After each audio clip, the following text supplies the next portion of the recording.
Et salut l'équipe. Salut les amis.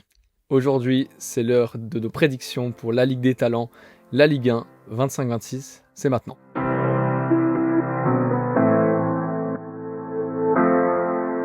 Et aujourd'hui les amis, on va commencer avec Robin, donc je te laisse nous présenter tes prédictions à nos abonnés ainsi qu'à moi-même. Alors, elle s'affiche maintenant. Voilà mes prédictions.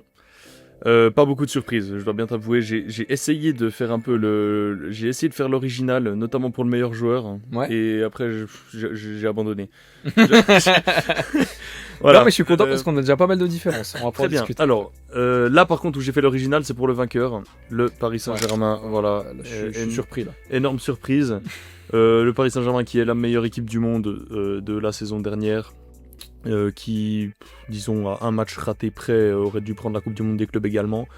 En Ligue 1, c'est simple, la saison passée, je ne sais pas combien de points ils ont fini, mais c'était assez aberrant. Je pense que c'était une vingtaine, hein, ils ont écrasé le championnat. 84, ouais c'est ça, 19 points. Donc, écoute... En se laissant aller un peu sur la fin en plus. Ils prennent pas les 3 derniers matchs. Ils sont repartis sur les mêmes standards, 3 matchs, 9 points, ils viennent de mettre 6-3 à Toulouse, à l'heure où on s'enregistre, le match s'est terminé il y a même pas une heure.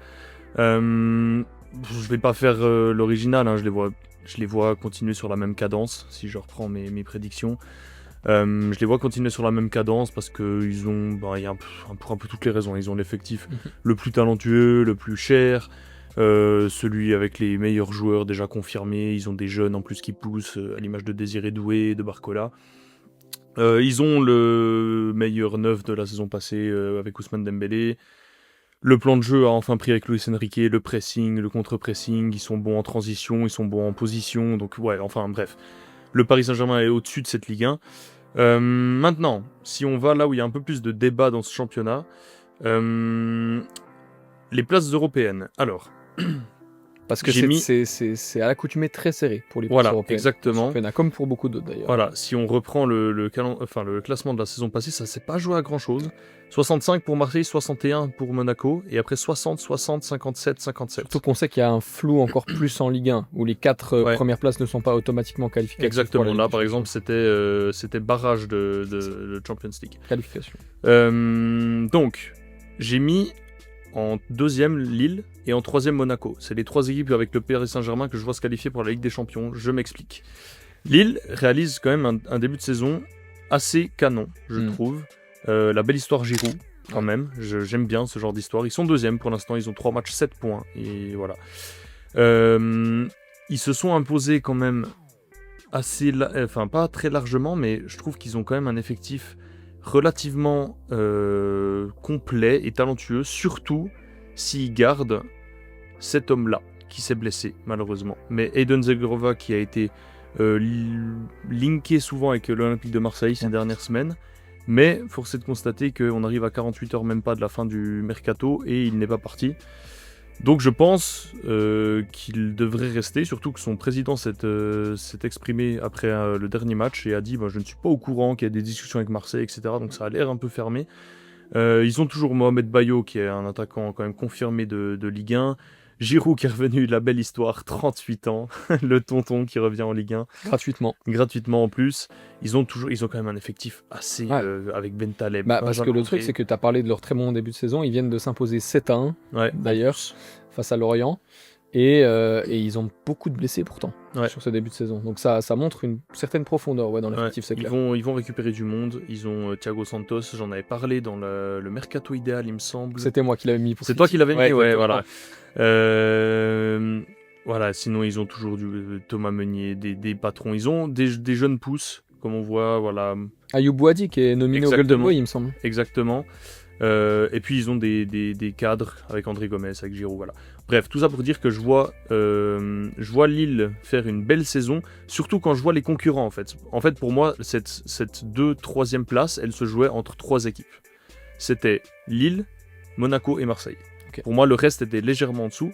Et Monaco, honnêtement, je trouve qu'ils ont un effectif également très très complet et surtout, après, il y a encore l'interrogation Ben Seguir et Akiliouche, qui les deux peuvent partir. Je crois que Ben Seguir c'est quasi fait. Ouais, c'est ça. Ben Seguir, voilà. Mais il devrait plutôt rester.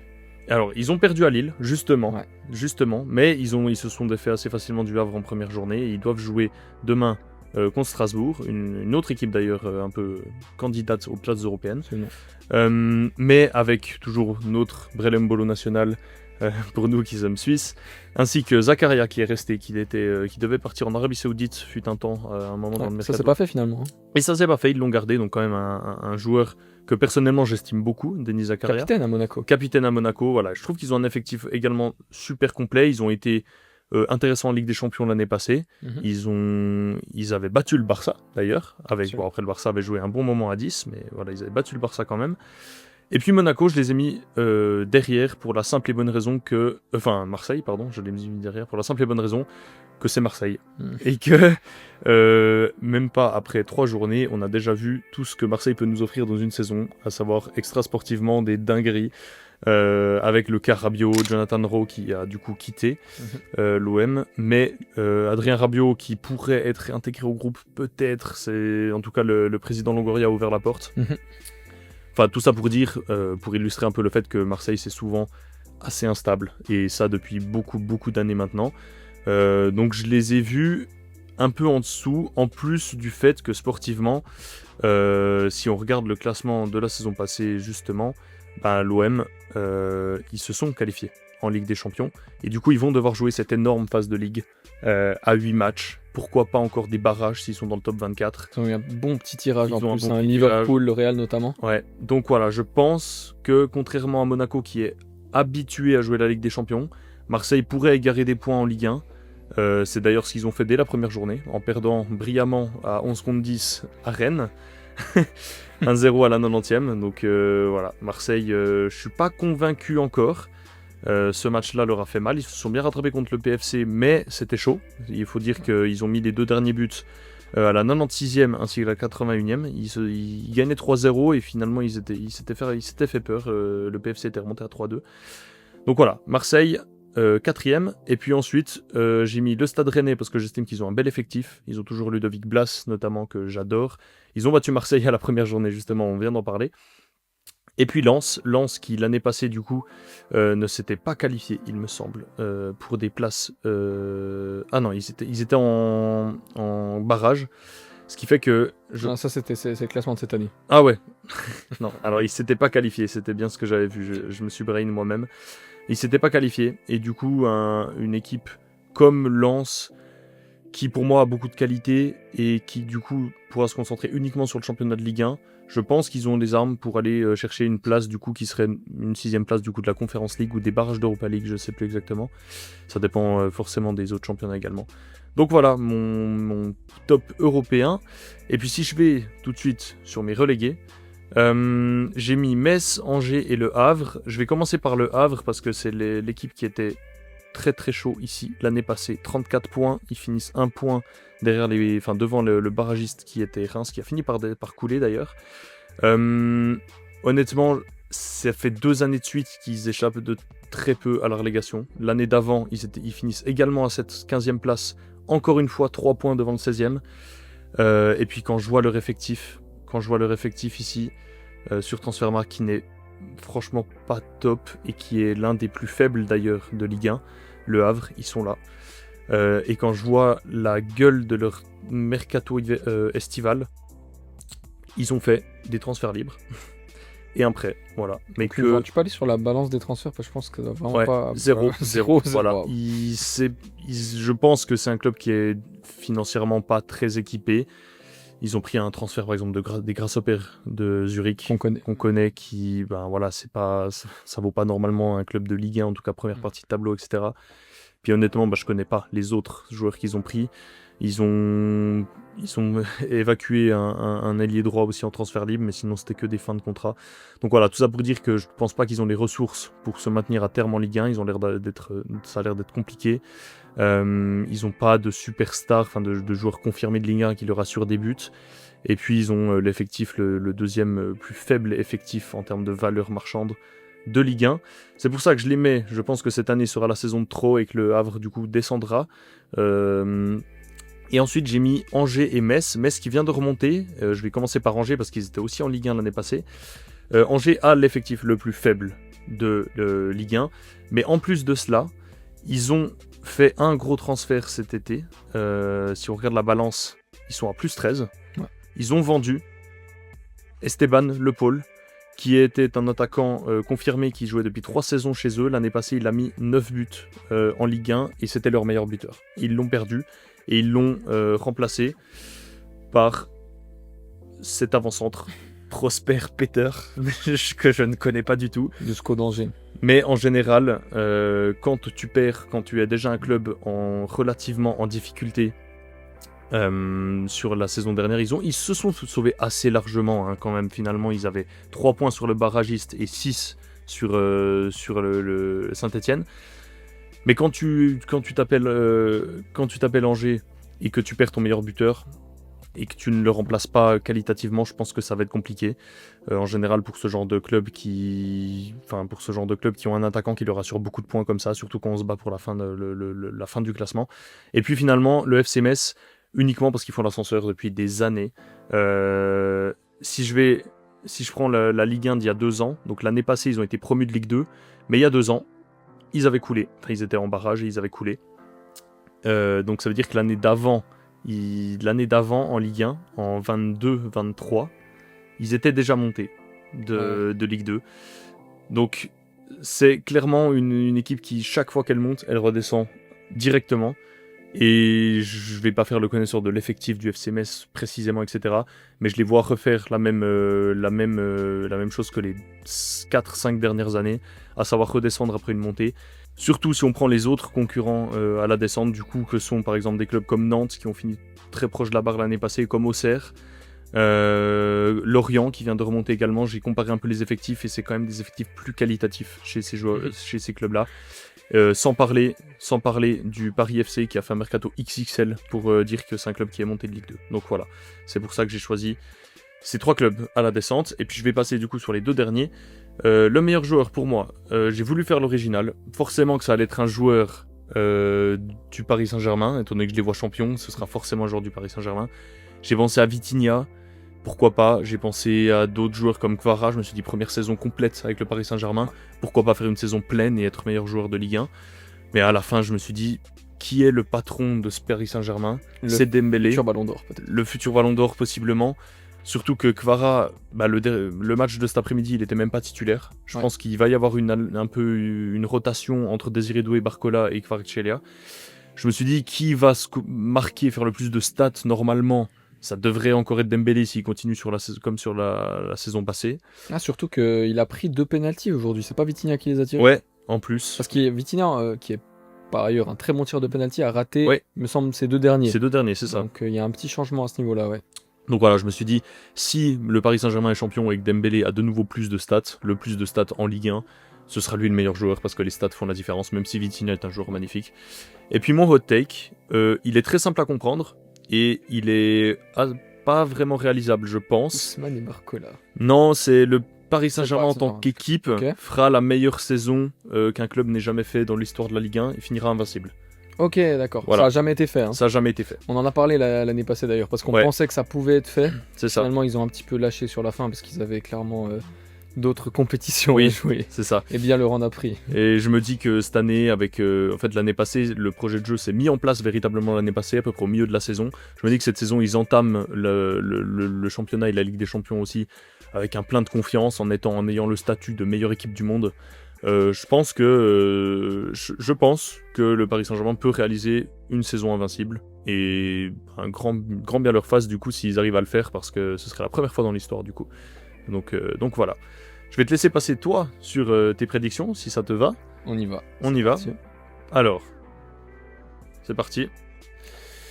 Comme je t'ai dit, elles sont un petit peu différentes. Ouais. Je vois ça. Ouais, ok. Oh. Et moi, j'ai fait l'original. Ouais, ok.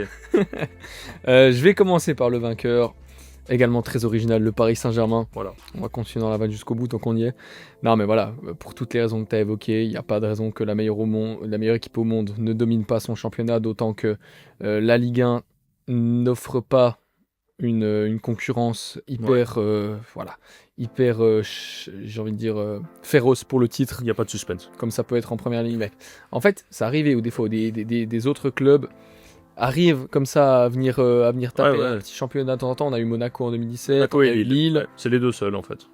Bah, sur les dernières années, depuis QSI, je crois que c'est les deux seuls. C'est ça. Mais voilà, là, ce Paris Saint-Germain, on en a déjà parlé en long, en large et en travers, mais ce projet de jeu, je pense qu'il va dans le bon sens. L'équipe est jeune, tout semble aller. Et un truc que tu n'as pas soulevé aussi, c'est les recrues. Zabarni, je pense qu'il y a une très bonne prise. On l'a vu à Bournemouth, lui qui a fait la paire avec Dean Huijsen. Tous deux ont rejoint des grands clubs. Et voilà, je pense que Zabarni, c'est exactement le type de joueur sur lequel le Paris Saint-Germain devait se mettre pour remplacer éventuellement un Marquinhos, cet homme tout heureux sur la photo, qui est en fin de contrat cette année. Donc peut-être que la belle histoire prendra fin. Il a eu ce pourquoi il vit depuis maintenant plus de 10 ans. C'est ça. Dans le club de la capitale. Et également Lucas Chevalier, ça a été le gros dossier de l'été. Donnarumma n'est encore pas officiellement parti, mais bon, selon toute vraisemblance, ça devrait être fait parce qu'il a fait ses adieux au parc, on l'a vu. La prise de Lucas Chevalier, super prospect au poste de gardien de but. Il a d'ailleurs arrêté 2 pénaltys ce soir. Donc voilà, nous on a déjà parlé plusieurs fois que le Paris Saint-Germain a été très verni, je pense, par le manque de blessures qu'ils ont pu avoir l'année passée comparé aux autres gros effectifs d'Europe. Dans les phases clés de la saison, ils ont pu compter sur un effectif plein, mais c'était un effectif qui tournait à 12, 13 joueurs à peu près. Ils n'ont pas eu de blessures, ils ont eu beaucoup de chance. C'est ça le truc. Et il fallait un petit peu épaissir, et ils l'ont pas fait tant que ça. Donc attention sur ça, mais bon, en Ligue 1, aucun doute, ils iront chercher le titre et de très loin, je pense. Maintenant, si on vient sur les places européennes, quelques différences. Les 3 premiers, c'est ça. Alors moi j'ai mis l'Olympique de Marseille deuxième. Et sincèrement, je les vois un peu comme l'année passée, ils sont allés chercher cette deuxième place relativement facilement. Ils avaient quelques points d'avance par rapport à leurs concurrents. On voit qu'ils se sont tenus ici dans un mouchoir de poche. Marseille a un super effectif. Malheureusement, comme tu dis, c'est Marseille et il y a tout ce qui va avec au niveau de l'extra sportif. Adrien Rabiot va-t-il rester? J'ai vu que ça parlait de Dani Ceballos pour le remplacer, malheureusement ça se fera pas. Ils ont pris un autre milieu de terrain du coup dont le nom m'échappe. Moi je pense que Marseille c'est certainement un projet quand même très élaboré pour le championnat français. Roberto De Zerbi, c'est un super entraîneur également, et on connaît la ferveur populaire de Marseille. Il y a les deux revers de la médaille, les deux faces de la médaille. C'est-à-dire que oui, ça peut causer des troubles en interne, mais est-ce que tu as souvenir d'une saison de Marseille, toi, où il n'y a pas eu d'événements extrasportifs comme ça, où ça n'a pas pété un moment? Toujours eu, jamais. Justement. Pour moi, ça fait partie de l'ADN du club.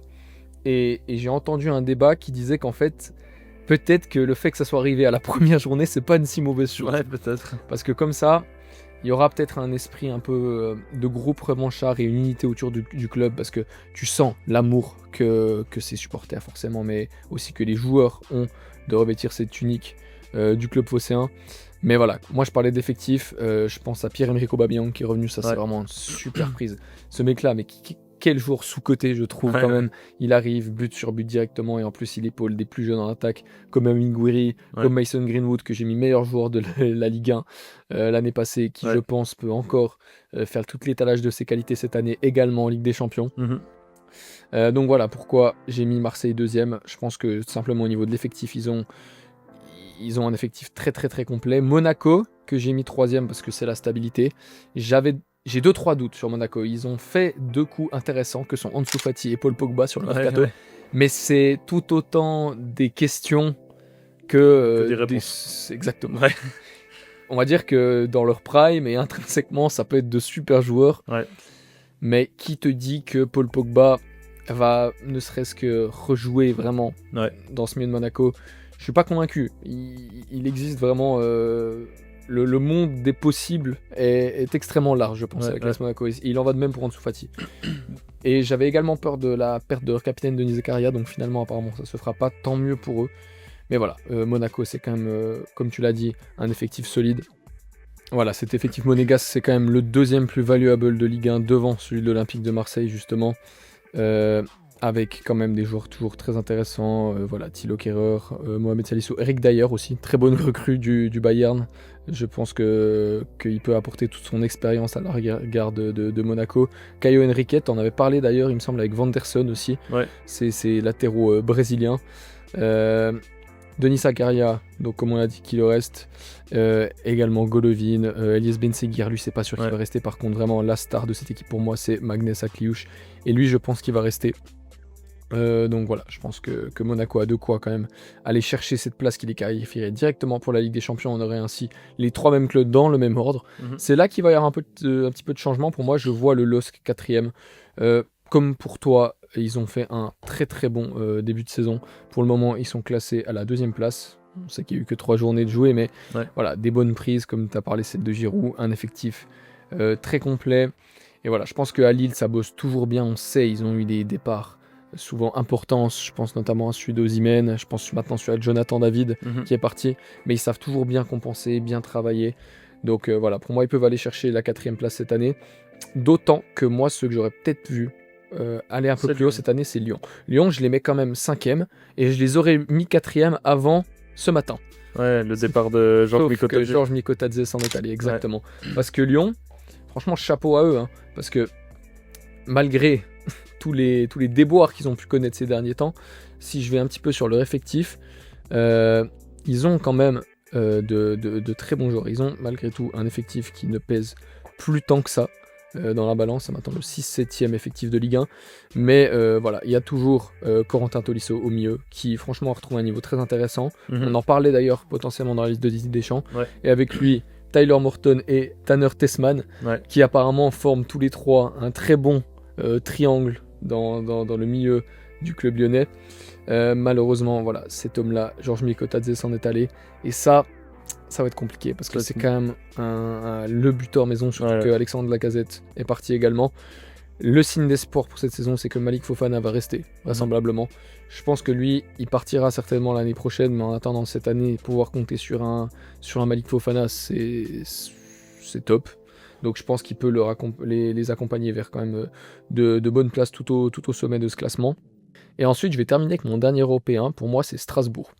Tout comme cette année, parce qu'ils ont la chance de pouvoir compter sur leur poteau de Chelsea, qui leur ont refilé un nombre de joueurs. Franchement, c'est un débat en France actuellement, mais c'est indécent presque ce qui se passe à Strasbourg.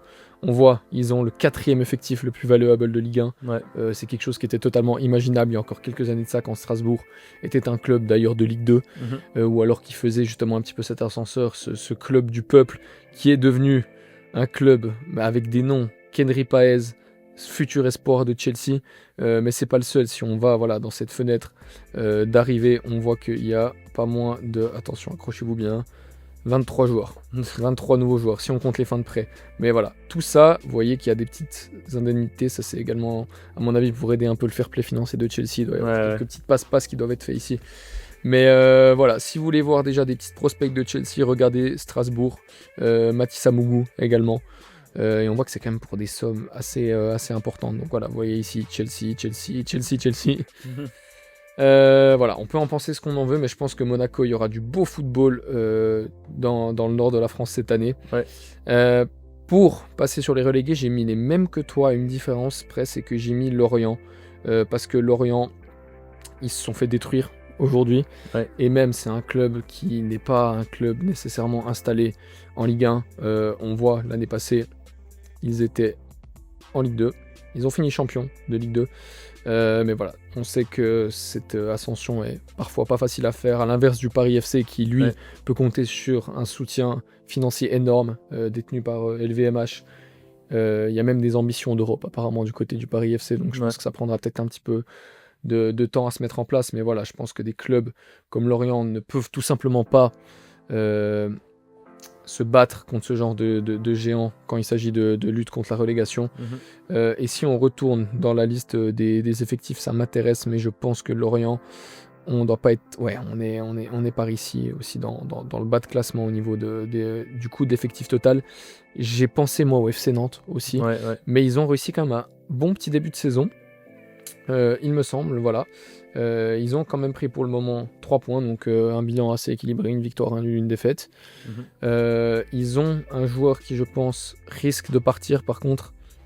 C'est le jeune crack de 22 ans, Mathis Ablin, qui serait potentiellement en partance. Alors là, ça serait un peu comme Mikotadze, forcément, ça peut mettre en péril un petit peu les chances de cet effectif, mais voilà.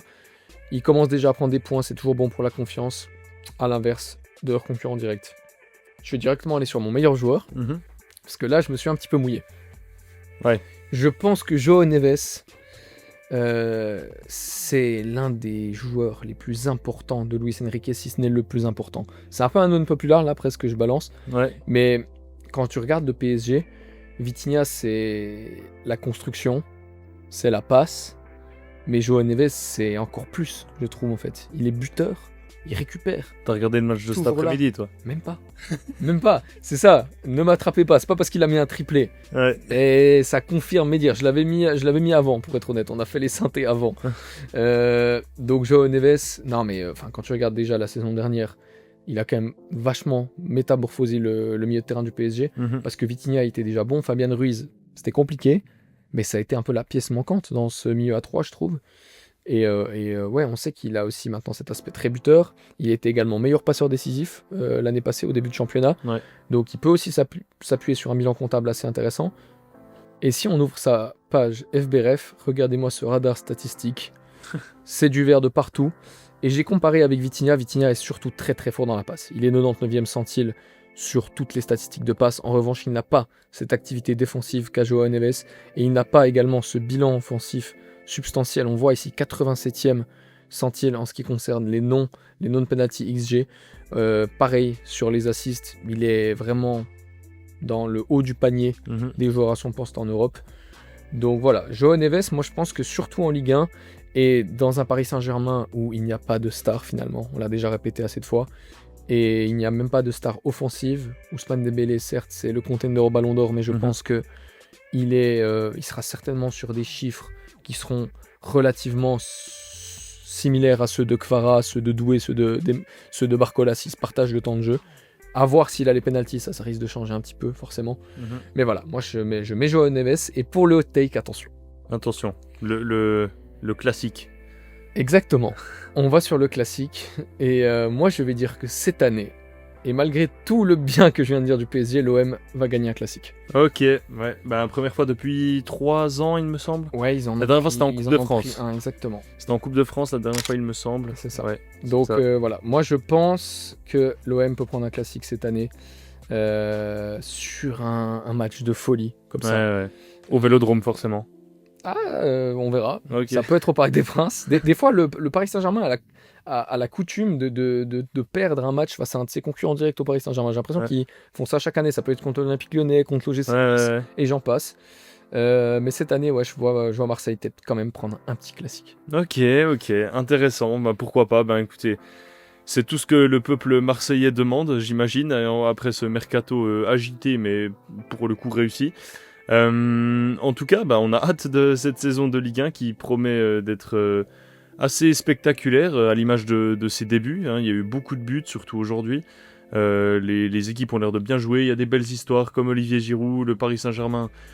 Et là, si on avait pensé dire ça un jour, la meilleure équipe du monde joue en Ligue 1 en ce moment même. Donc hâte de voir ce que nous réserve cette saison de Ligue 1. En attendant, nous, on a terminé pour ce 4e épisode. Il nous reste plus que la Serie A qui sortira du coup dans le courant de la semaine. Et puis en attendant, les amis, on vous souhaite une bonne trêve internationale parce que le football de club s'arrête malheureusement pour 2 semaines. Mais bon, c'est les qualifs de la Coupe du Monde, donc ça va, ça relève un peu la barre.